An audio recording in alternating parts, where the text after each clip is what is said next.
میرے ساتھ بھی ایسا ہوتا ہے, مجھے بھی لوگ زچ کرتے ہیں بعض دفعہ. بھی میں ایک ایئرپورٹ پہ بیٹھا ہوا تھا تو بہت زیادہ تھک گیا تھا, بہت تھک گیا تھا. میرا خیال ایک دن میں 100-150 سیلفیاں لی ہوں گی.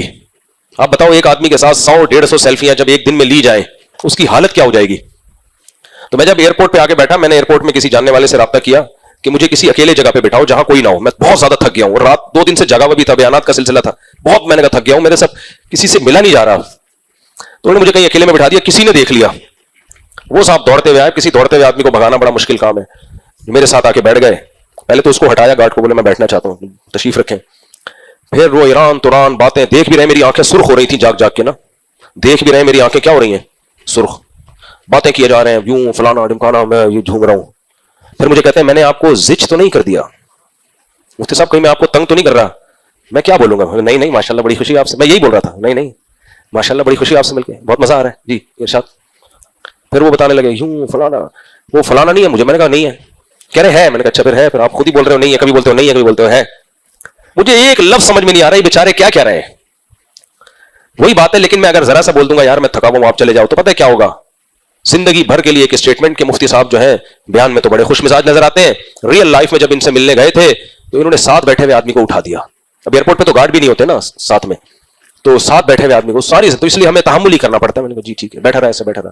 پھر مجھے افسوس اس وقت کہہ رہے ہیں آپ کو میں نے پریشان تو نہیں کیا, یعنی ٹیکا لگا رہے ہو, بولے تکلیف تو نہیں ہو رہی ہے. دیکھ بھی رہے میری آنکھیں سرخ ہو رہی ہیں جاگ جاگ کے. لیکن بہرحال میں نے یہی سوچا, یہی سوچ کے میں صبر کرتا ہوں یار ہماری اوقات نہیں ہے. لوگ اگر محبت کر رہے ہیں تو ہماری اوقات محبت کی ہے نہیں. تو اگر اللہ نے ٹوٹی پھوٹی عزت دے دی ہے تو اس کو بس کوشش کرو, اس پہ شکر ادا کرو اللہ کا. لیکن حقیقت یہ ہے کہ دیکھو ہر انسان کی جو برداشت ہے نا وہ ایک حد ہوتی ہے. بالکل اللہ نے پتھر جیسا کسی کو نہیں بنایا کہ اس کو کچھ ہو ہی نہیں. تو ایسا نہیں ہو سکتا کہ سب آتے رہیں لائن لگی رہے. پھر سیلفیاں بھی ایسے نہیں ہوتی یوں کر کے ایک سیلفی, نہیں یہ والی صحیح نہیں آئی دوبارہ, یہ فرنٹ کیمرے سے تھی یا بیک کیمرے سے. تو وہ کسی کو موبائل پکڑا کے, اس میں آپ مسکرا نہیں رہے تھے, تھوڑا سا مسکرائیں. تو ایک آدمی جب اتنا ٹائم لے گا, پھر دوسرا, پھر تیسرا, پھر چوتھا, پھر پانچواں, پھر چھٹا, پھر ساتواں. ابھی میں آذربائیجان جا رہا تھا تو یہاں کراچی پہ اس طرح بہت زیادہ ہو گیا نا. ہر دفعہ نہیں ہوتا, بعض دفعہ ایسا بھی ہوتا ہے کوئی بندہ نہیں آتا, ایسے ٹریڈنگ اکاؤنٹ سے لوگ دیکھ رہے ہوتے ہیں وہی آ گیا 4 شادیوں والا. بعض دفعہ یہ ہوتا ہے عقیدت مند زیادہ ہوتے ہیں تو لائن لگ جاتی ہے. اس دفعہ کیا ہوا, یہی ہوا, میں کراچی ایئرپورٹ پہ بیٹھا ہوا تھا, 1 بندہ 2 بندہ, میں پھر وہ لاؤنج میں چلا گیا, پھر وہاں بھی کچھ لوگ آئے, پھر میں اترا ہوں, پھر میں بہت تھک گیا. پھر جب دبئی میں کنیکٹڈ فلائٹ تھی 4 گھنٹے دبئی میں ٹھہرا تھا, دبئی میں جب میں اترا ہوں تو پھر وہاں لوگ, میں پھر بھاگ کے میں گیا مسجد میں جب میں گیا ہوں تو وہاں میں نے کہا یہاں میں چپ کے بیٹھوں گا, جو لاؤنج میں نہیں بیٹھوں گا میں, جہاں سب بیٹھے ہوئے ہوتے ہیں نا. تو میں مسجد میں چلا گیا تو وہاں صفائی ہو رہی تھی. اکثر صفائی والے مجھے پہچان جاتے ہیں, تو کہہ رہے ہیں یہاں نہیں بیٹھو یہ صفائی ہو رہی ہے. میں نے کہا یہ مجھے نہیں پہچانا, لیکن وضو خانے میں جو بندہ پوچھا لگا رہا ہے وہ مجھے پہچان جائے گا, بیٹھنے دے گا. جب میں اس سے ملا وہ بھی نہیں پہچانا, یعنی جن کو پہچاننا چاہیے وہ پہچان نہیں رہے. پھر میں نے کہا وہ تیسرا جھاڑو لگا رہا ہے وہ تو پہچان جائے گا, بولے گا ارے مفتی صاحب وہ یوں کرے گا, میں اس کو 2-3 خود ہی سے سیلفیاں دوں گا, بولوں گا مجھے یہاں کے کونے میں بٹھا دے, وہ بھی نہیں پہچانا. وہ کہہ رہے کون بھائی؟ میں نے کہا یار جن لوگوں کو پہچاننا چاہیے وہ پہچان نہیں رہے, باقی سب پہچان رہے. انہوں نے بھی نکال دیا, نکلو بھائی یہاں سے. اب میں جیسے باہر مسجد سے نکلا ہوں پھر 4 آدمی نے مجھے, ارے مفتی صاحب, پتہ ہے میری حالت کیا تھی, امامہ تھا اور یہ یوں کر کے میں بھاگ رہا ہوں. پھر مجھے دبئی کی سیکیورٹی کا خوف ہوا, یہ سیکیورٹی والے بولیں گے ایک بندہ منہ چھپا کے بھاگ رہا ہے, تو ان سے تو میں بچ لوں. جو سیکیورٹی کے لوگ آ گئے وہ انکوائری میں بٹھا دیا مجھے, تو میرے تو فلائٹ بھی جائے گی.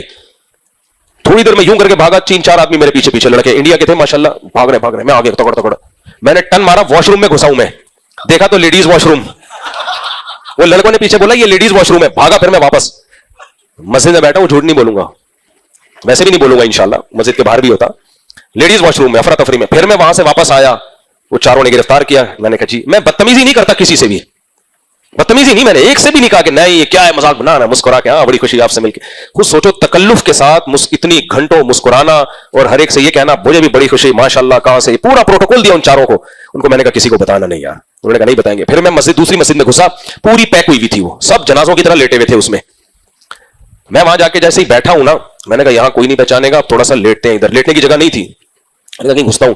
ایک انڈین تھا, اس نے یوں سوتے ہوئے نا چادر اٹھا کے مجھے دیکھا, اب نیند میں تھا تو وہ اس کو پہچان میں نہیں, جیسے کہ میں نے منہ یوں کر لیا, ایسے میں ہو گیا, پگڑی میں نے اتار دی تھی تاکہ پہچان میں نہ ہو, تو میں تھوڑا سا یوں ہو گیا نا.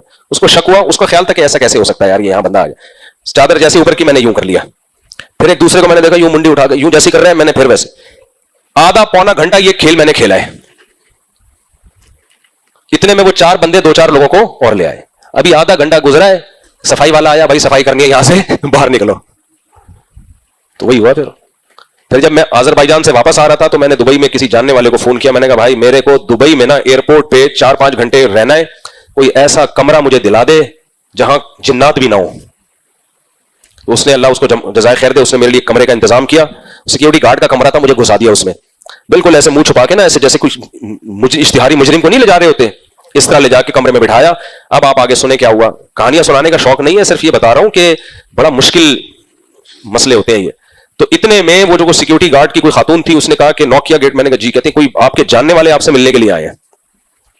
میں نے کہا جاننے والا کون آ گیا بھائی؟ انہوں نے آپ کو آتے ہوئے دیکھا. میں نے کہا بھیجا. وہ بندہ آیا, بیٹھ گیا اور سنایا کیا ہو رہا ہے. ہاں ایسے جیسے پرانے بچھڑے ہوئے یار نہیں ہوتے. آدھا پونا گھنٹہ بیٹھا ہے, پھر کہتے ہیں آپ تھکے ہوئے ہوں گے, بلا وجہ میں آپ کو ٹینشن دے رہا ہوں. میں نے کہا میں صبر سے کام ہی لیتا ہوں, میں نہیں کبھی طنز نہیں کرتا. نہیں تم نے میرا ٹائم ضائع کیا. تو میں یہی ہے ماشاءاللہ مجھے یہی ہوتا ہے کہ یار یہ میسج کیا لے کے جائے گا, اور وہ تو محبت نہیں ملنے آ رہا ہے نا, اور ہم جیسے نالائکوں سے محبت کر رہا ہے, یہ بھی حیرت کی بات ہے. ویسے ہمارے پاس ہے کیا.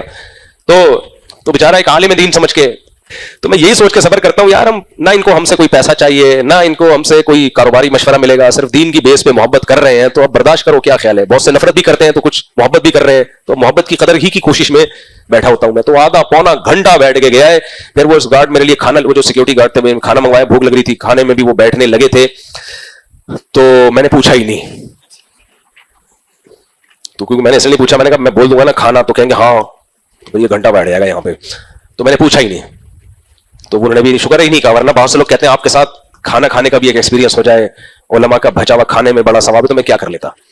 تو اس لیے میرے بھائی یہ تو خیر بات یہاں سے شروع ہوئی تھی کہ دفتروں میں بھی ایسا ہوتا ہے, لوگ کسی کا مذاق اڑا رہے ہوتے ہیں, وہ بیچارہ ڈپریشن میں جا رہا ہوتا ہے, پاگل. میں نے اپنے زندگی میں پاگل ہوتے ہوئے دیکھا ہے لوگوں کو. ہمارے محلے میں ایک بیچارہ غریب لڑکا تھا, وہ رومال بچا کے چیزیں بیچتا تھا, ٹافیاں وافیاں, لڑکے اس کا مذاق اڑاتے تھے. اتنا مذاق اڑایا اس کا, وہ پاگل ہو گیا, پاگل خانے میں داخل ہوا, پتھر مارتا تھا لوگوں کو, اور اسی پاگل ہونے کی حالت میں اس کی ڈیتھ ہوئی ہے. کیونکہ جب ایک دفعہ کوئی ایسا ہو جاتا ہے, لوگ پھر اس بچے اس کا اور زیادہ ریکارڈ لگاتے ہیں. تو یہ حرام ہے, ناجائز ہے, کسی کے